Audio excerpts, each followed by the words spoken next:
Hello and welcome back to Deconstructed. I'm your host Sam Animo Mackenzie, and with me, not today, is Harry because he's preoccupied with a toilet or something. Instead, I'm here with Vorborg, the former major quarter-finalist coach of Copenhagen Flames, and more recently with Evil Geniuses. And today we're going to be talking about NACS because, as of the last year, you've become a bit of an expert in that.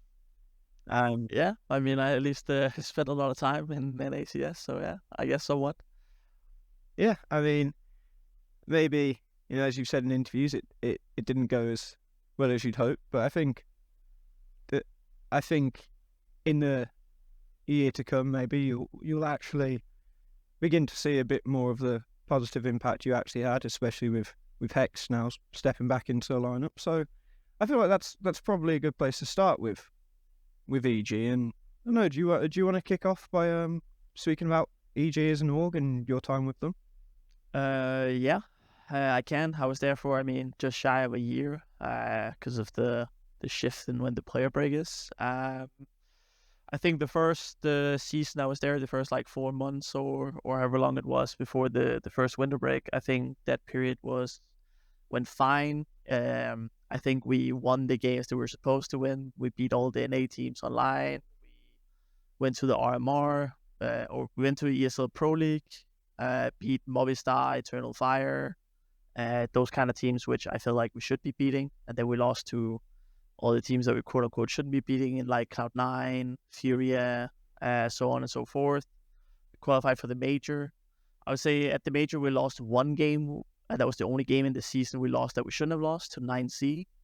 But at the RMR we also like upset Furia. So I felt like it was kind of a season that went the way it was quote unquote like supposed to. We were like we beat every team outside of top 20 and lost to all the teams like inside top 20 kind of thing. But it was like very chaotic and messy in terms of like our play style. It didn't necessarily like feel controlled in the way we were winning games and stuff like that, both in practice and officials.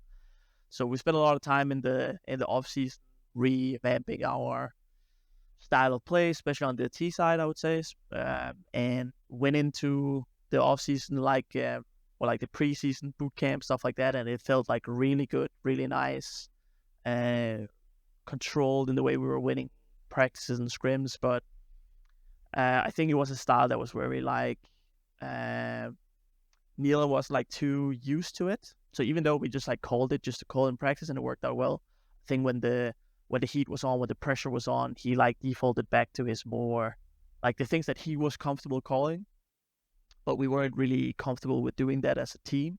So then it went downhill really fast, and as soon as the season started, it was like straight from last. Then we had like no practice days into Katowice, no practice days into the RMR qualifier, no practice days into the ESL Pro League. So all this happens in like a span of, I don't know, I can't remember exactly, but I think it's like 4 weeks or something. Like it's a very short amount of time, basically, maybe 5, where all this happening, where we have like no practice, and we just don't really like, we weren't able to adjust and get back at the same page and like do the things that we have been like building towards. And then the results were so horrible in this period of like 4 or 5 weeks or whatever it was. And then EG decided to like put us on hold because we could grind online tournaments, of course, but the only tournament we already had left so early in the season was IEM Dallas. So they put us on a hold, like, let's reevaluate the roster. Is it what we want to do? Should we try and promote academy players? Should we see what's available in Europe or etc. Right? So we of course end up getting refreshed, but that took like, before we ended up getting, I think like more than a month passed where we didn't practice. And obviously then we had this, like we just started practicing with the refresh, and then suddenly we had to play the RMR with Hex. So Hex was already down to EG Black practicing with them. We had to go to the RMR without practice with Hex. Also had like swap positions around and everything. And we just, in general, we didn't practice. We refreshed, we only practiced 2 different maps. So 5 of the maps we didn't practice for like 5 weeks or something going into the RMR. So that was a bit of an experience. But then again, with refresh, we only had like 2 weeks of proper practice before going to IM Dallas, because we were playing a lot. Like we were playing online some, but refresh at like 130 ping, and it was limited how much we can practice because he was in Europe getting his visa sorted. So all that period of time was just like a big mess. Then of course the only thing we really had left to play was IEM Dallas, and we lost both games. I think it was like we showed some okay stuff, close map with FaZe. We probably should have won on Mirage. Then we played against Complexity. We got completely destroyed on our CT side of Nubis because they did something we didn't practice against. So I mean that's like normal stuff like that sometimes happens on a new team. Refresh was playing B. They hit B over and over, him and Neil, and like we didn't have answers to what Complexity did, and we tried to adapt in the half but weren't able to. And then probably should have won the overpass we had against them. But yeah, then that was the entirety of this year, right? So I thought from the inside, it looked like we were close to but obviously from the outside, I can understand why that perspective seems completely ridiculous because we lost so much, right? But it was like small things in my mind that went wrong, but then it just snowballs because of the pressure that's on the team to perform, tournaments lining up like right after each other over and over at the start of this year. And yeah, then obviously our results were terrible compared to what they were supposed to be. And it's fair then, of course, that EG decides to look at some other options then, and now promoting EG Black. So one thing I want to touch on there, and maybe it's slightly away from EG's a topic, but as someone who's been in NA, you've gone on the NA like practice schedule. There maybe the scrims that you can get aren't as high quality as maybe in Europe, and someone who's also been on that side of the things with Flames. I think it's Messioso at Complexity has spoke about this issue a lot for NA teams. What's your whole take on that and like the difference in practice? Yeah, I mean the difference is definitely there. I mean a lot of the NA teams are trying, like the best NA teams are trying to be in Europe as much as they can too. So a lot of time when we're in North America, we can't necessarily even practice against the other best American teams. Sometimes when we were in North America practice, it lined up with like ECL playoffs or something. So all the ECL playoffs teams aren't practicing either.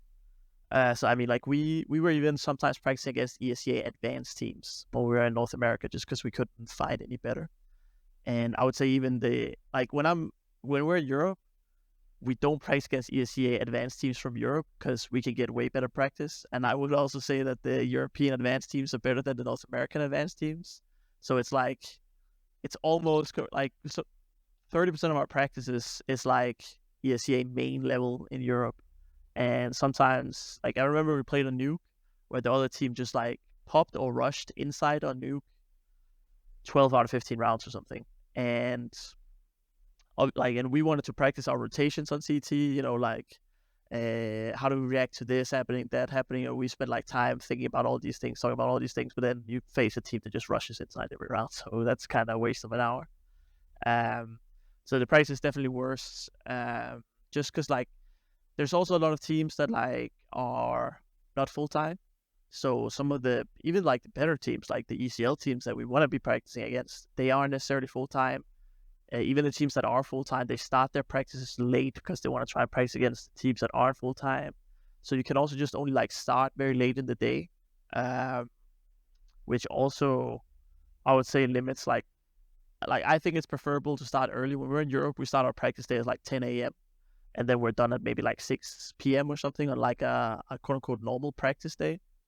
And that's like a nice schedule to live as well. Like you can have dinner with your family or whatever, and in the evening you can sit down and watch some extra demos or whatever, right? Here it's like we're forced to start later, so we're also done late, and it's hard to play. Like I had issues. I was the one booking practices. I even had like normally in Europe I'm just like planning 10 days ahead. I'm like, okay, so Tuesday 8 days we're playing Mirage and Ancient. Those are the two maps we're practicing that day.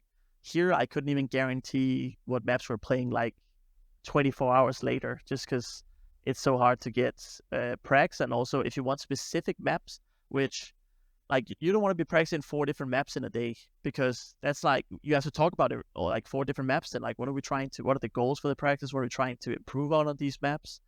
And you don't want to be talking about 4 maps in one day because that takes a lot of time, it's inefficient, all that kind of stuff, right? But even just like we want to practice, we need practice on Mirage. That could be difficult to find Mirage practices. Then that's also like a huge disadvantage practicing in North America. You can't line up the practice days the way you want to.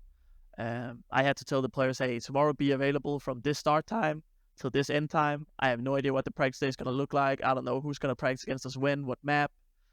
We'll see. Like usually I could tell them the evening before our practice day. I would have like somewhat of a schedule locked in, but and again in Europe I can tell like 8-10 days ahead, and so it's like a big thing in terms of also just like the players being able to prep, the coaching staff being able to prep like what we're practicing, think about what you need to improve on, all that kind of stuff, right? And then also worse opponents and sometimes less practices because we can't find the practice we need. So yeah, it's a mess. And from what I'm hearing, all the teams like Liquid, Complexity, EG, Furia, they're all planning to just be like full time in Europe basically this next split. So North American or America's practice in general will be even worse in the last half of this year, as far as I'm aware. But at least I guess that's maybe a bit of a positive for the teams, because I mean if we're looking for the at top teams, yeah, I mean they'll be better off, right? But the whole ecosystem will suffer for sure. Yeah, but I think honestly, like maybe right now, maybe if they are planning to go back to NA in the future, especially with what and we'll get to this new EG team probably needs, it might actually be a good thing for them to just spend this first hit of, okay, everyone's now tier 1. I mean, obviously Hex spent some time with you, and Automatic's been tier 1 for as long as I've been into the game. But Junior's had a couple of Junior as shots well, at obviously. But for Walco and George, like, and even Hex and Junior to some degree, like it probably will be good for them in the long run, and then hopefully good for NA. But so if we move on to the new team, then I guess the thing that most people be wanting to hear is how ready do you think they are for tier 1? It's tough to say. I think. I mean, I have like I've evaluated all the players. I've listened to their in like voice comms in practice in official games. So like I do know them like fairly well. But I think it's probably mostly for like Volko. There's gonna be like a big change, I would say, just because you can call in a way that will lead you to success against like the NA tier 2-3 scene. But in my opinion, it takes something different to be able to compete at like the tier 1 level. The teams there are just like they're more solid, and they read you better. If the timings in the calls aren't like correct or right, then you're gonna be easy to read.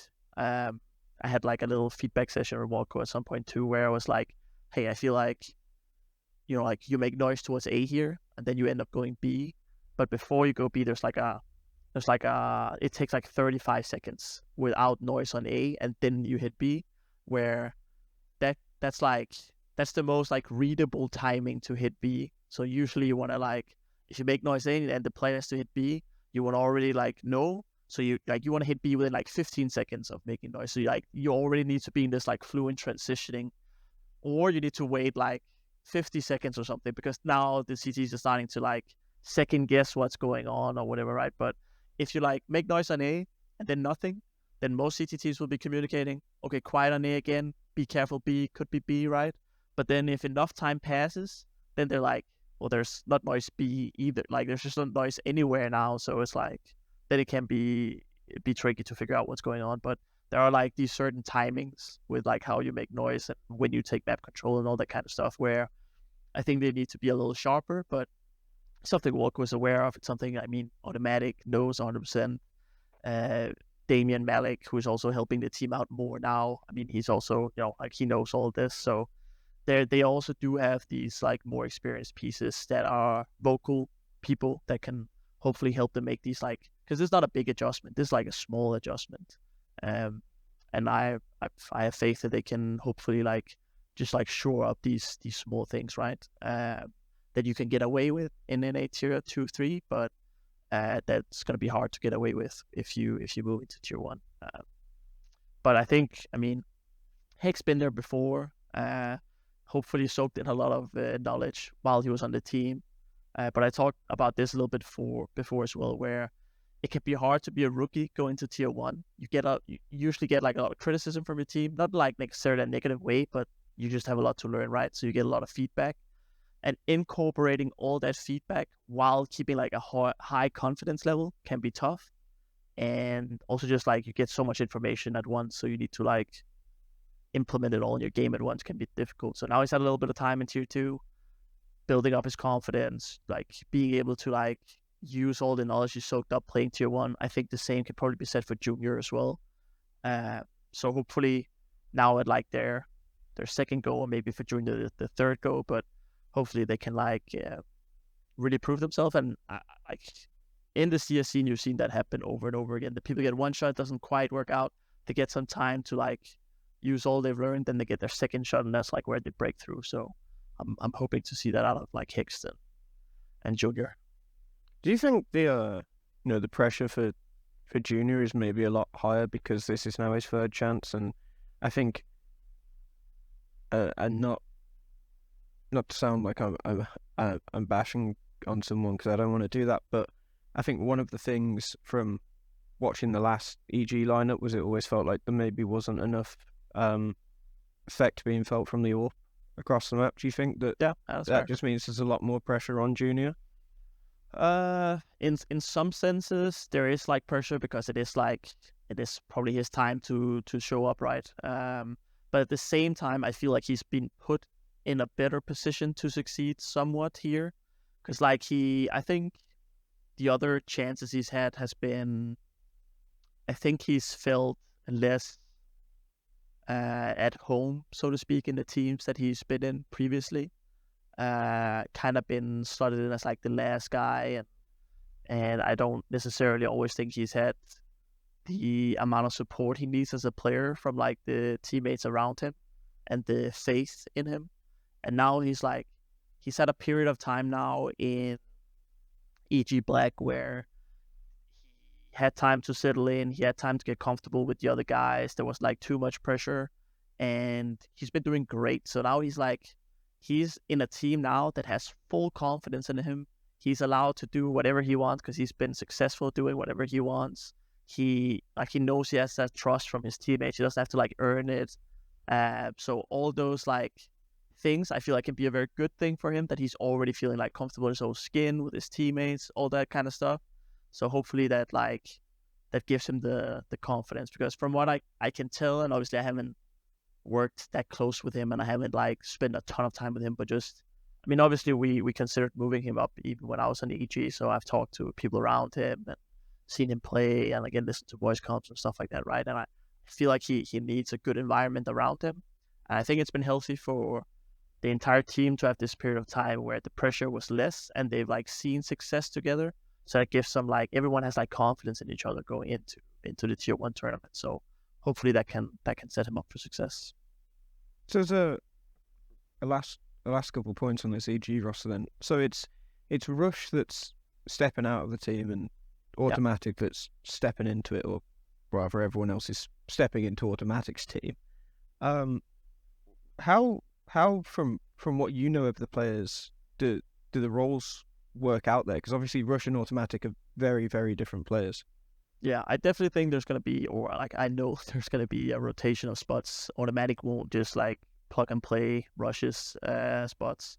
Exactly who's going to do what, I don't necessarily know, but I feel like they have pretty versatile riflers, honestly. I think both on CT side, on CT side is probably going to be the biggest change, I feel like, because Rush had some of the anchor positions and Automatic is usually like the star roles. He's like battling for map control. He's playing like connector on Mirage or A on overpass, like all these kind of stuff. But I feel like both George, Volko, and to some extent also Hext have all played anchor positions at one point or another in their career. So I'm sure they'll figure out. I don't know if one of them will be like a dedicated anchor player or if they'll like share the load, so to speak. But I'm pretty sure Automatic is going to be put in positions to like thrive as like the star rifle of the team. But yeah, we'll see how it turns out. But I think probably like on T, he's going to be playing map control automatic like he did on the EG roster, and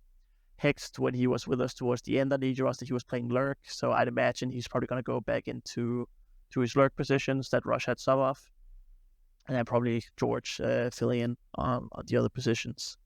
And on CT, either someone's going to like step up and be a full-time anchor instead of Rush, or again, I think they can kind of spread it out between George, Hext, and Walk, and they're going to be fine too. So, but yeah, probably definitely going to be some adaptation out of the team to facilitate automatic in the roles that he's used to having.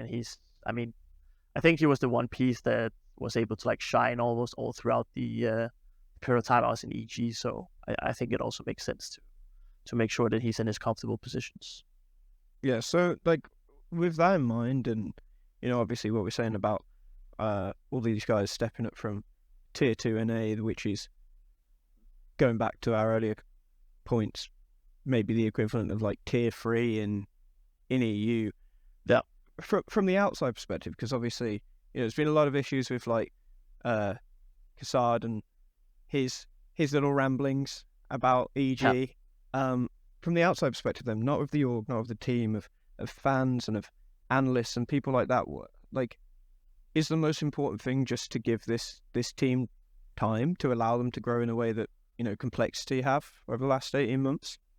Yeah, I mean, time is of course important, but it's also it's tough because like when you have an ESL Pro League spot and you have a Blast spot, it's like, you kind of feel like you have to perform, right? Also, just like the brand of EG, right? It's a huge brand. They're like supposed to be a part of the top of CS. So it's kind of like when I joined, it's like how long do you allow to be mediocre? Because also some of us had like very high salaries too, right? So it's also a question of like how much is being invested into this team.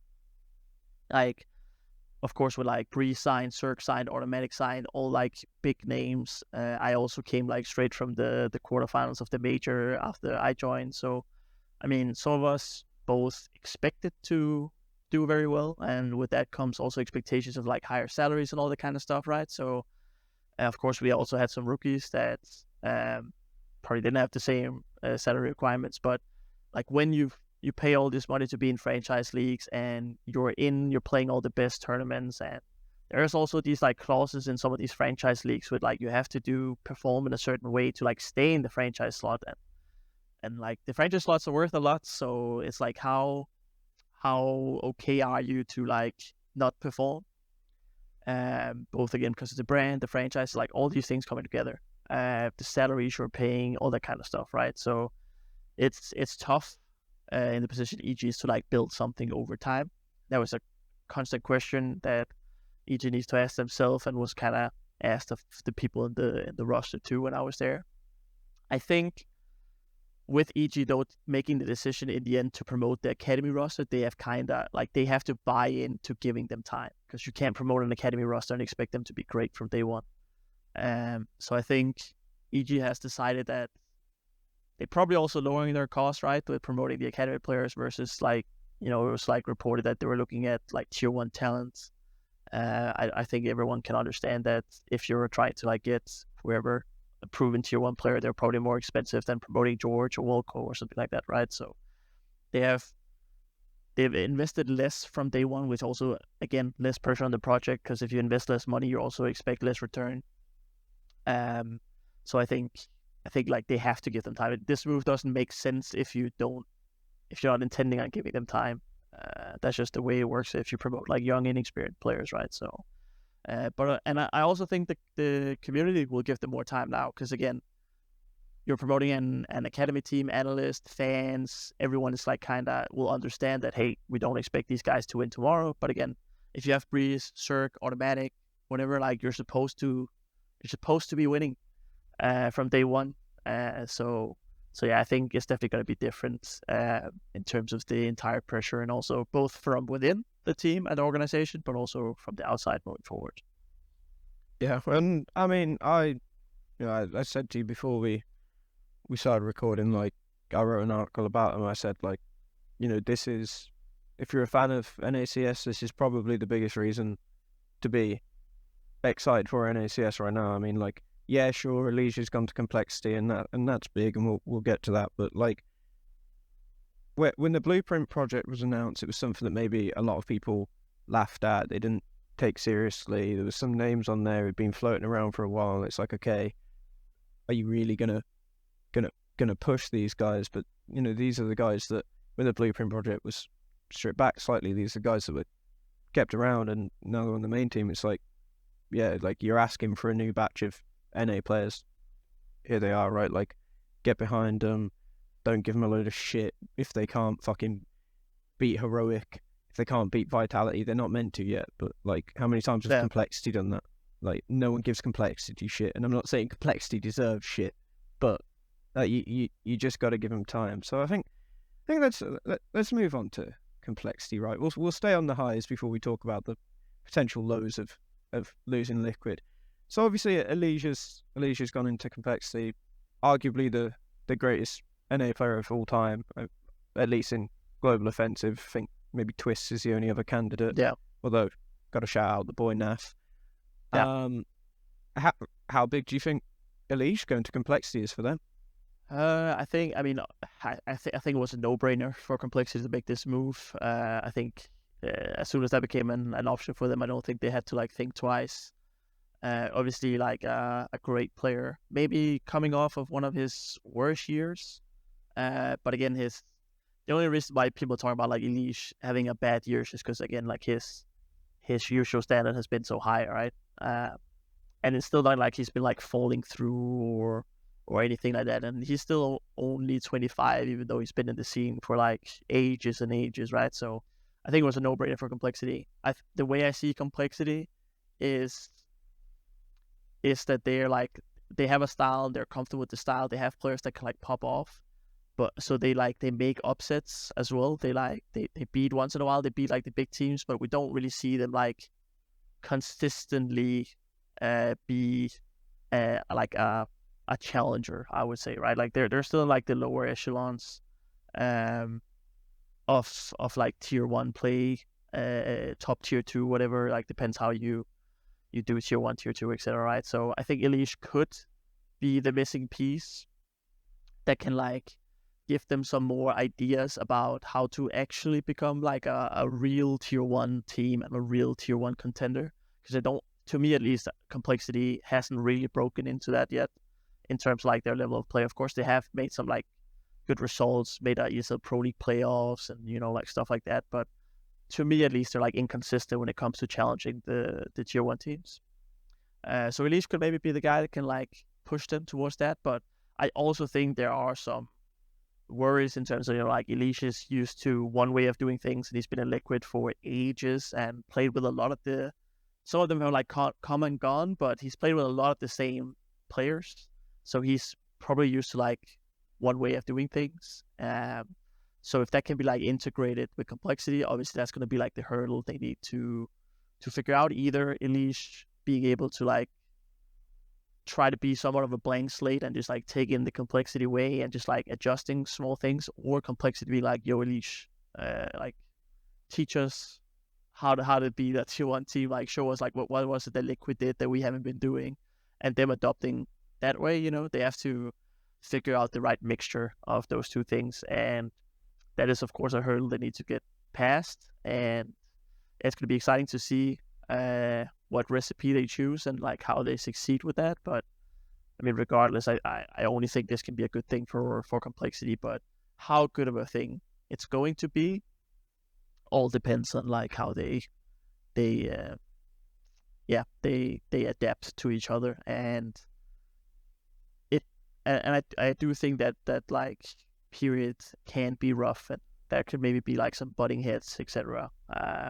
From what I hear, Elish is a very like strong-headed personality, so it's going to be interesting to see how they mix up. But again, I mean, the move makes sense. I think anyone would have done it in their shoes.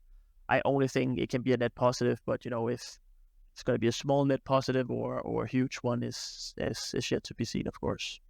So from a from a coaching perspective, like if you were to coach a complexity now, you're getting a Liege who has all this experience. Like he's won every event outside of a major. He's won a Grand Slam. He can provide this experience, but you're also getting an Liege that, as you said, has just come off probably the worst year of his career. Maybe there's a slight worry that he's gone off the edge in that sense of his own personal ability. I know obviously he gave up a lot of his own roles for the incoming of Yukindar. What do you think is the most important thing that complexity focus on? Is it finding that best Liege again, or is it using the things that he does or he brings outside of his performance in server and the experience and the knowledge he can help the team? I always feel like it's so tough to answer these questions where you don't know like the inner workings of the team, right? Because it's obviously like the answer lies. The only way to find that answer is to have conversations with everyone in the team, have conversations with the Liege, understand the approach to Counter-Strike everyone wants to have, like what do they feel like they've been missing in the team? What does Elite like? Why does Elite believe that he didn't have the usual performance that he has had earlier, right? Like, is it like not the familiarities with the roles that he was given now? Was it because he didn't agree with the way the direction Liquid was going? Was it some personal stuff? Like whatever it is, right? So, and then it's about balancing the interest of every single player on the team, making everyone buy into the way you're going to be doing it moving forward, right? But I mean, I think on that team it is like Fang did have like a lot of good roles on the team, and he was like he played map control on a lot of maps. He was probably a little bit more of a risk taker, I would say, than Elise. So I think there needs to be some adaptation there. I think the best way probably to do is of course like take what they've already been doing because it's been working to some extent. Get Elise into the positions that make sense. Probably he'll take over. I think he's going to be somewhat of a 1-to-1 replacement for Fang in terms of roles and stuff like that.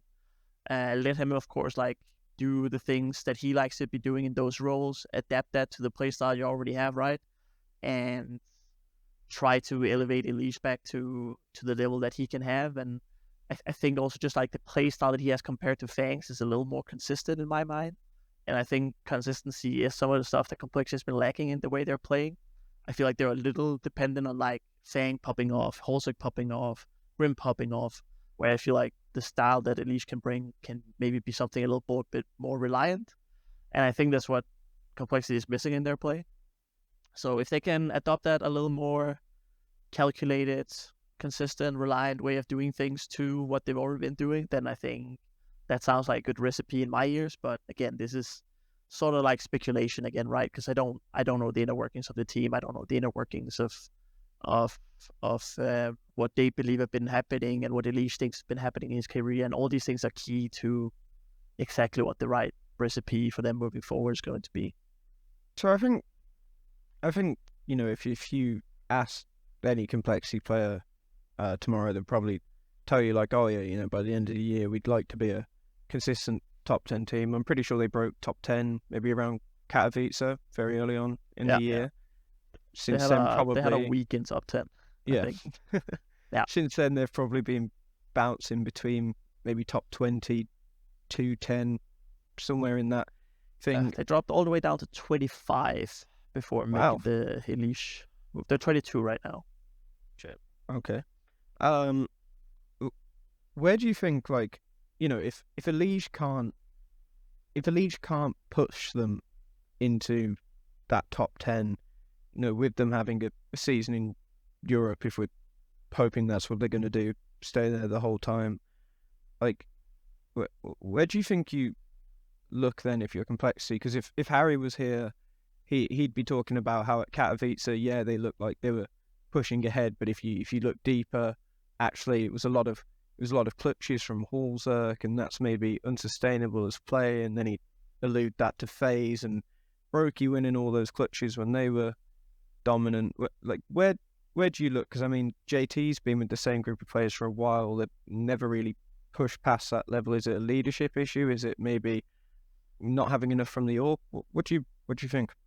Yeah, I mean, again, from the outside, it's all speculation, right? So I don't claim to know the inner workings of the team, but Of course. but if I am to speculate, right, I would say, I mean, to me, as I said, I also feel like when they've had their great results, it's come off like Holster popping off, and he's playing when he's like popping off and winning them games. He's re-peaking everything. He's like shotgun opping. He just goes crazy, right? And when that works, it works and it's great.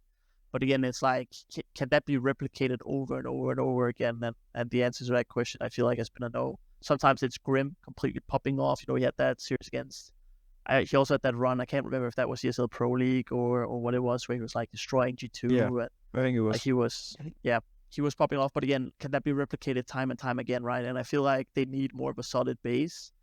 And usually, when you need a more of a solid base, I would say that comes down to like leadership, a game leader, coach, whatever. Like they're usually the ones setting the direction, maybe of course, with help from the team, right? But I feel like the philosophy of the team, the direction of the team, that's supposed to give you that like solid floor, and then of course individuals popping off, like you still want to have that happening, right? And then that can give you the higher ceiling. But yeah, to me, that is kind of what they lack, and there can also be different reasons, right? Like it doesn't have to be JT or TC's fault that they are playing the way they're playing, and that they don't have that like base level. It can also be like players aren't great at like following direction. The players aren't great at like playing a more advanced styles. The players can't, remember the strats or whatever the hell, right? Like it can be a lot of things, so it doesn't have to come down to like coaching or game leading. But yeah, I mean, to me from the outside, that's what it looks like. That their like base game is not quite there for like a tier 1 team. I would probably rank. Now we'll see with Leash, right? But before that, I would probably rank them around like a number 20 team in the world ish. So yeah, we'll see what happens with the Leash. But yeah, to me again, it's like the base game is the floor that needs to be raised, and whether that's leadership or people not being able to execute better ways of playing, that's of course hard to say from the outside. But that has to be fixed in my mind. And again, either that's a leadership change or it's players that can follow better, a more advanced style of play. Yeah, again, it's hard to say from the outside, because I feel like I've been on both sides of the coin, right? Where you're forced to play in certain ways that aren't optimal just because your players can't necessarily execute better, like a more advanced style or a better style of play. So you have to like dumb it down and make it simple. But of course, also the other way around, where your in-game leader is only capable of calling that style, and he's not great at like mid-round calling. He's not great at adapting to what the opponents are doing and stuff like that, right? And then obviously you would like a new in-game leader. So to round off complexity, then, what do you think? If obviously it's all speculation still, but if you were there right now, you sporting director, the head of performance, even the coach, whatever, however you look at it. If you were there right now, what are you saying that the expectation between now and the end of the year is? Is it something you even look at like that? Is it more about, in game you're looking at raising that floor, or are you saying, okay, we want this number on the ranking? At the end of the year we want to be 10th, or by the end of the year we want to have a playoff run or something like that. How would you be looking at it?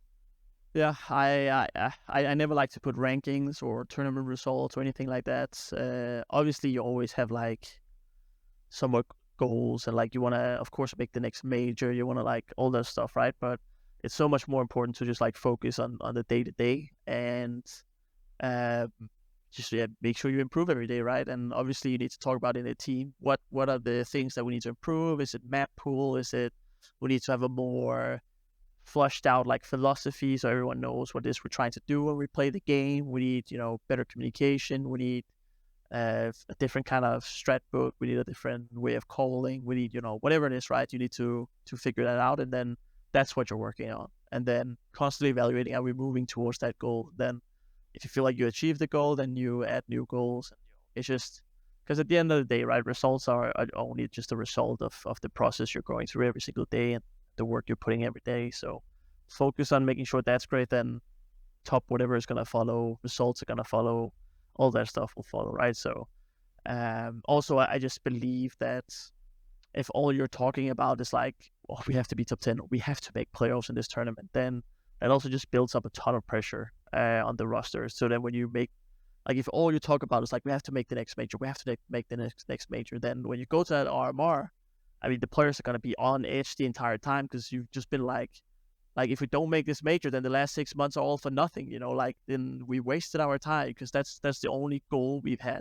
Instead of if the goal is just to become a great team, obviously, if you make the major, that's great. If you don't make the major, that's going to hurt. But, I mean, that doesn't mean that the last 6 months have been useless, right? Like, we've still hopefully developed, we've become better, we've built a more solid base, a foundation, a philosophy that we can keep using, you know, moving forward. So I think that's much more healthy for a team and also more efficient way of working, right? So I think just focus on that. But I'm sure they want to.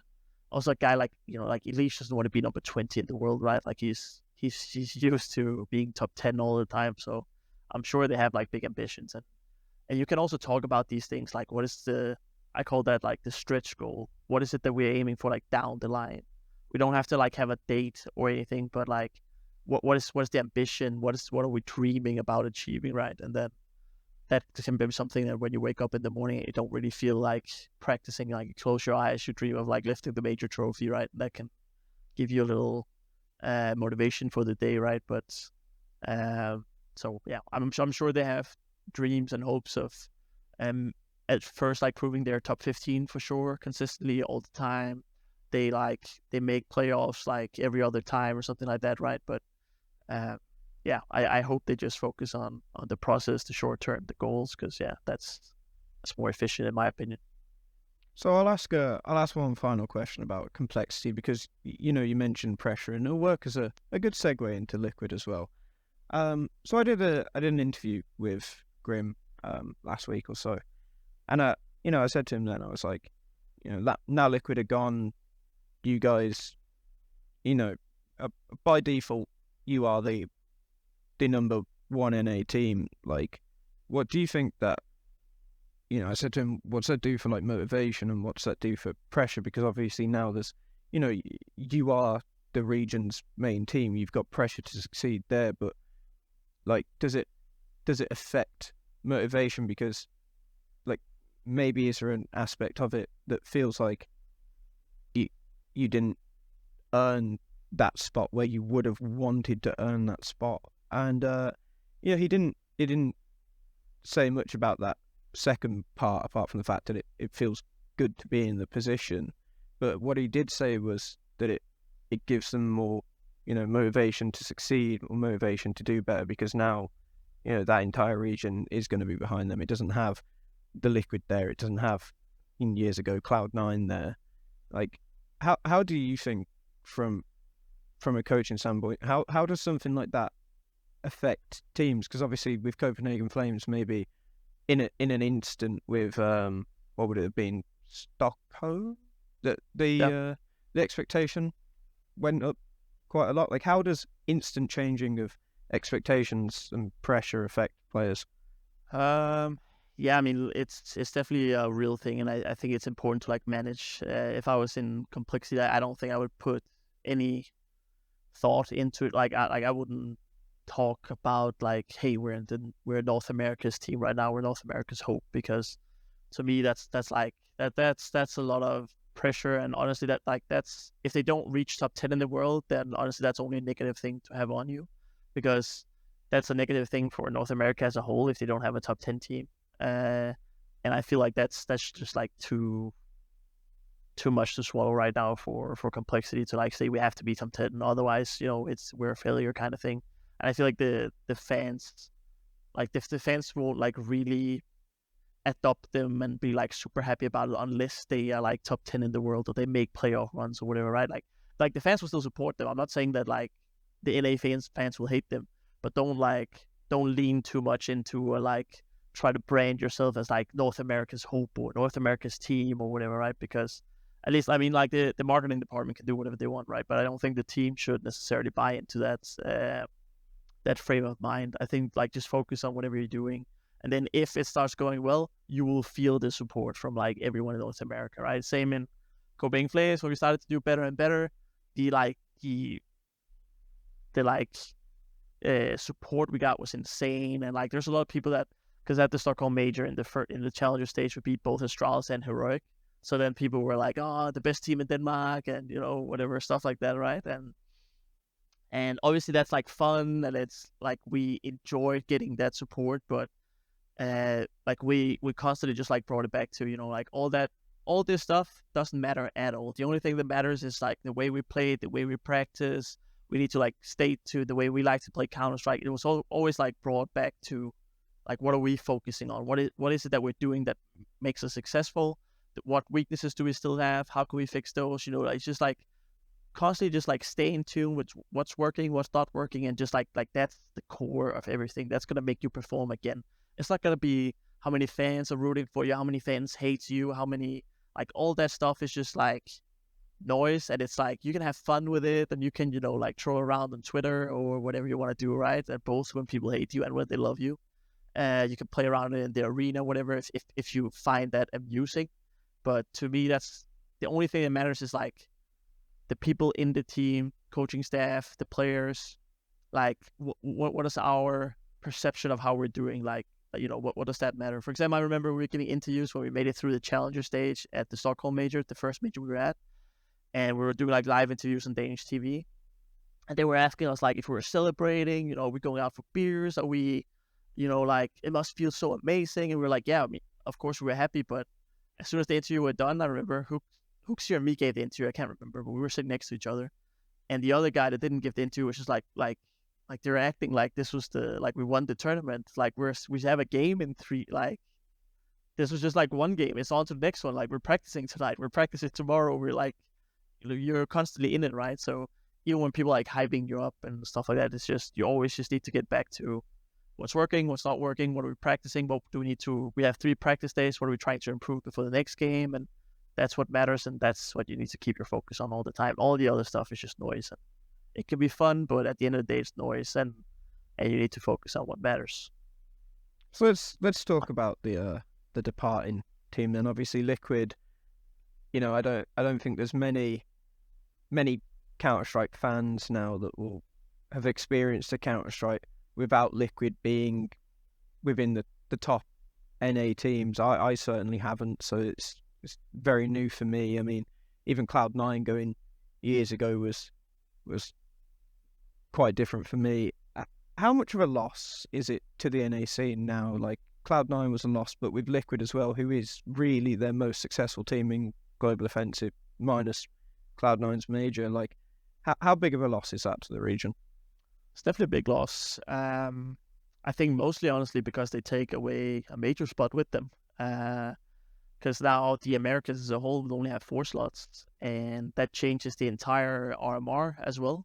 Because when you only have 4 slots, it becomes an 8-team tournament instead of a 16-team tournament. It becomes a double elimination bracket instead of a Swiss bracket. And that means that there's only 8 Americas teams that get LAN experience. Obviously, there's one less Americas team to go to the major, but Liquid would probably take that spot anyway, so they don't really like rob anyone of an opportunity going to the major. But to me, it's a big thing that there will only be 8 teams at the RMR, because going to the RMR 16 teams, that's like a nice LAN experience. That's nice development for the talent. It, of course, also means that Liquid needs to stay in NA to practice for the qualifier, for the RMR, all that kind of stuff, right? So it's also a practice partner that won't be in North America at all. So that's a loss as well.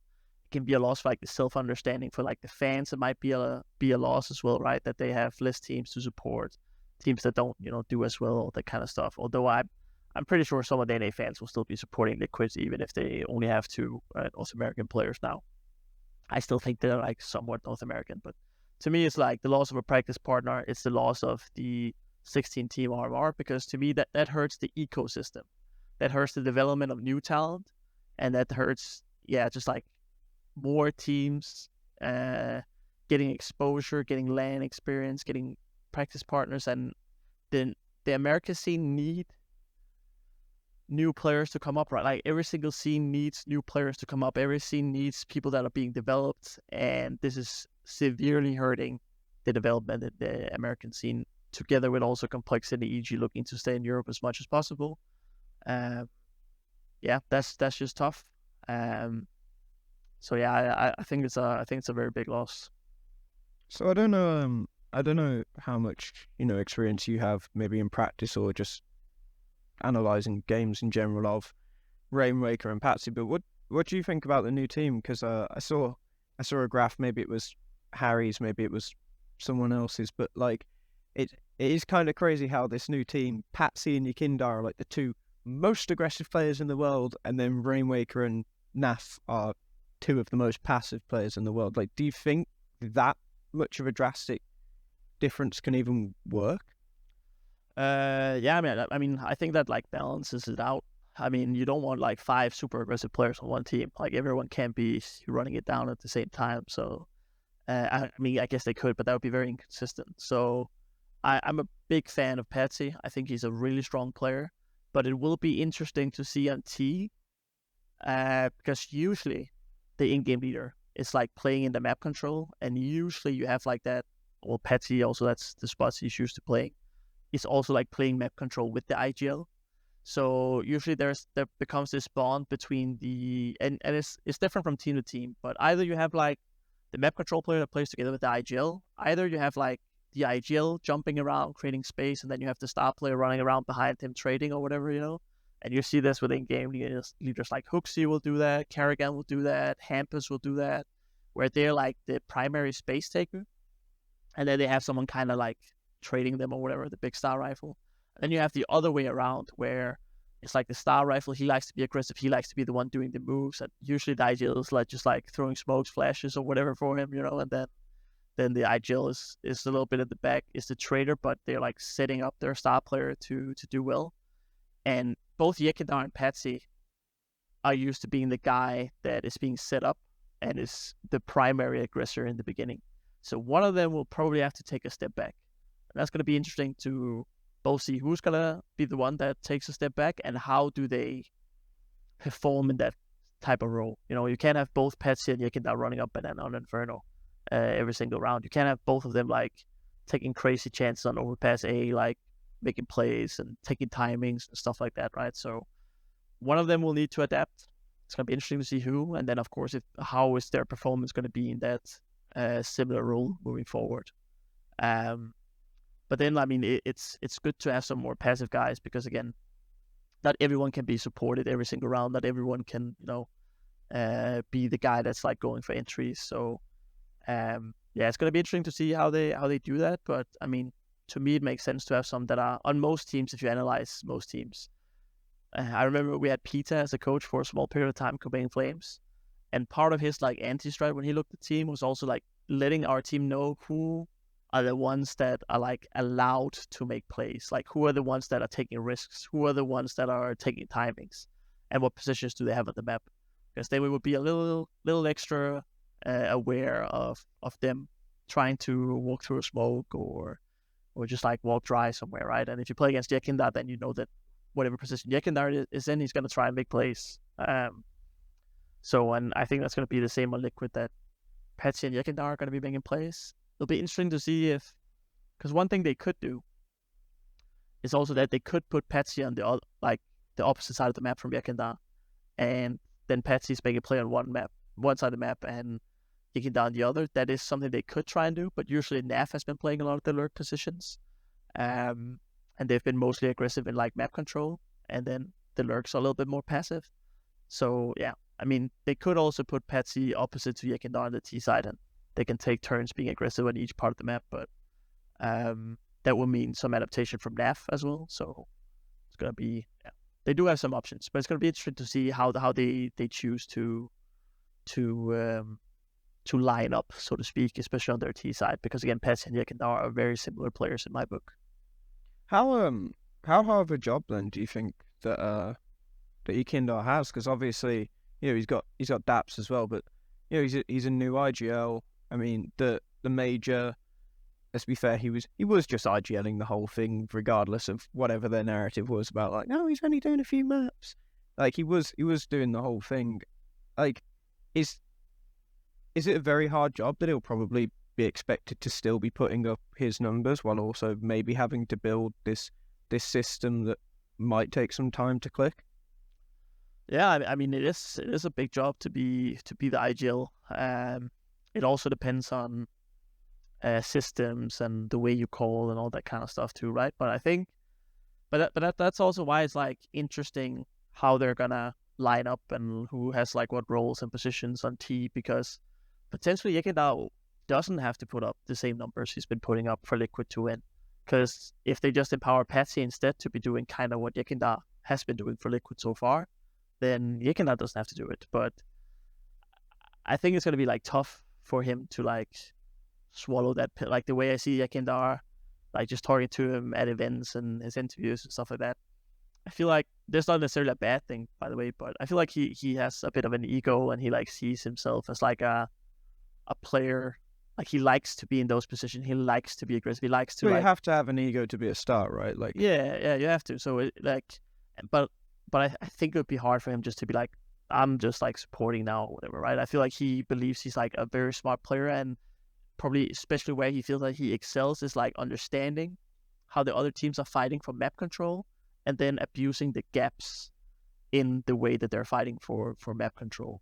And that's where he like takes his timings and, all that kind of stuff, right? He finds his entry frags because he knows what they're trying to do, and then he's like countering it. So obviously that, I think it's going to be a tough pill for him to swallow if he's like to give that up. But I think it's the same Patsy likes doing. So again, it's going to be interesting to see how they figure that out, right? But of course, it's a big task and a big job to be an IGL. You can set up calling in different ways that makes it easier, but there's strengths and weaknesses to different ways of calling. But I think he has veteran players around him, of course, in NAF. And Patsy's not a veteran player, but he has still been to a lot of majors. He's been to a lot of playoffs, and I am confident that Patsy's a vocal player that has ideas about how he's gonna find entries and opening kills and stuff like that too. So I'm sure he'll have some support in like how they're gonna be putting together the rounds. So as a final point for Liquid then, because I feel like we don't need to speak too much on NAF and OC. They're very known quantities at this point. OC's still steadily improving. There's going to be quite a few cults on this team, and I know this is the same for most teams now. We're very much in an international team era, but as someone who's you've worked in NA at one point, you brought in Neelan, who's from Kazakhstan, am I right in saying? So now you've got this Liquid team where there's 2 NA players and 3 players who all, they come from different countries, but they come from Eastern Europe.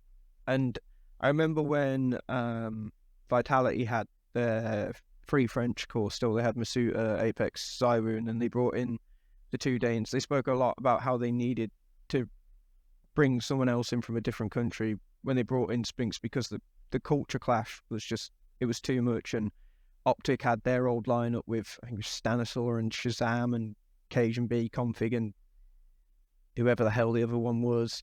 Like, they had big issues there, and you see these issues between a 2-3 kind of culture split. Do you think Liquid might have a similar issue?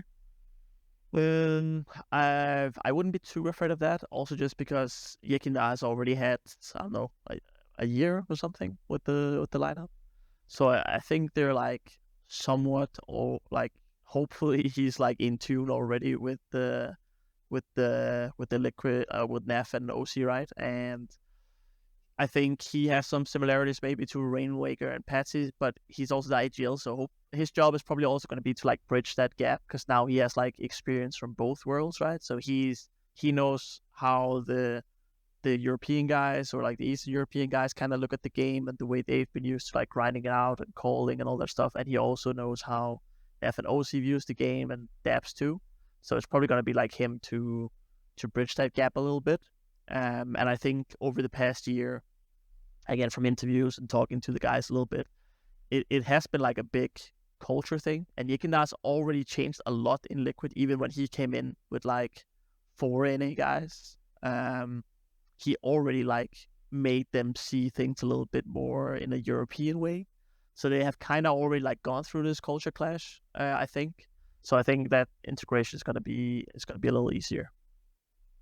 Sweet. I mean, in that case, then, is this like EG and maybe like complexity while they iron out things with Elige? Is this again another roster where they're going to need time, or do you think this roster should, while other teams are maybe adapting, like Navi, going to have huge adaptation? I'm like probably issues, I'm sure. Do you think this is the team that should be expecting higher level of performance than the other two teams we spoke about straight away? Yeah, I would say so, because they they still kept a core of 3 people. Yekindao was already calling towards the end. So they're gonna like keep doing the same things. Then of course they've added like 2 new pieces that they need to figure out. So of course there should be like they we should see them, if they are successful with how they're doing things. It should be a team that we still see over like the first 3-4 months of the season, should become like better and better and better as time goes along. But they're supposed to perform at a top 10-ish level still from like the get-go. That I think that's going to be their expectation of themselves, and should be the expectation of like the scene, the fans or whatever, that they're supposed to still be a pretty damn good team. Not necessarily like winning tournaments or whatever from day one. And again, I would expect like progression still the first 3 months.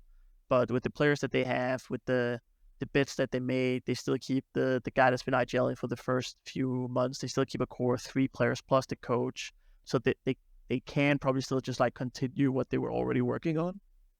So I would expect them to still be a pretty good team around number 10-ish in the world. But then hopefully, if they're successful, we should keep seeing them putting up better and better results as the first like 3-4 months of the season gets going. So as a closing statement, then, because from my POV, and I said it kind of earlier with when we were talking about EG, yeah, Liquid, it's a huge loss. It really is, especially with everything they achieved for the NA region. But my kind of outlook on NA coming out of this off season is that actually there's quite a lot of reason to be excited. I don't think NA are big losers in this off season. I think actually you're looking at what is probably a more optimistic future now. What's your views? If you're an NA fan, or what would you say to NA fans about how they should be viewing it right now?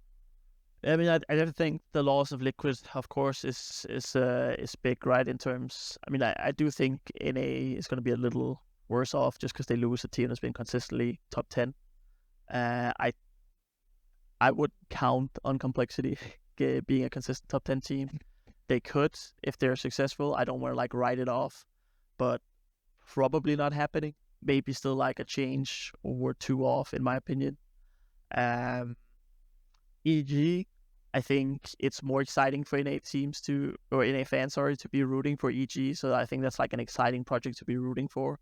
But again, like they won't be top 10, right? They won't be making playoff runs right off the bat. So, but I think there's like some interesting stuff to cheer for. Like the next generation of players at EG and Complexity are probably going to be better than they've been before with the addition of Elige. But I still think overall, sadly, the scene is off worse, both in terms of overall strength with the loss of Liquid, but yeah, to me again, big loss with the RMR being changed up. Hopefully, maybe we can see a team like Nouns, or I mean M80 have said that they're gonna come out and make a team. We don't necessarily know it's gonna be NA, but hopefully for the NA scene it will be. So if they can gather some of these like up and coming players, I really want to see Swisher on a good team and stuff like that. So maybe if we can get like some of we could get a third team outside of Complexity and EG that can rise to the occasion, with that being Nouns, maybe stepping up, Party Astronauts, or again like some combinations being gathered under an org, then that could be exciting too. And hopefully they can qualify for pro leagues and stuff like that, and we can see like a new generation of talent. But yeah, to me, sadly, it does look a little worse off than what it did before, although there are still some like cool storylines to be cheering for moving forwards. Awesome. Well, thank you very much for coming on. It really has been a pleasure. Thanks for having me. No, anytime, man. I guess with that, please comment down below if you're an NA fan, if you're an EU fan. What's your take on NA right now? Are they better off? Are they worse off? And are you excited for any of the new teams that we've seen being formed? Other than that, like the video, subscribe to the channel. We'll be back again next week, and we've got some other fun stuff coming your way very soon. I've been Sam Anima Mackenzie. Thank you very much for watching. Oh, and he's of course been Vorborg. Cheers, guys.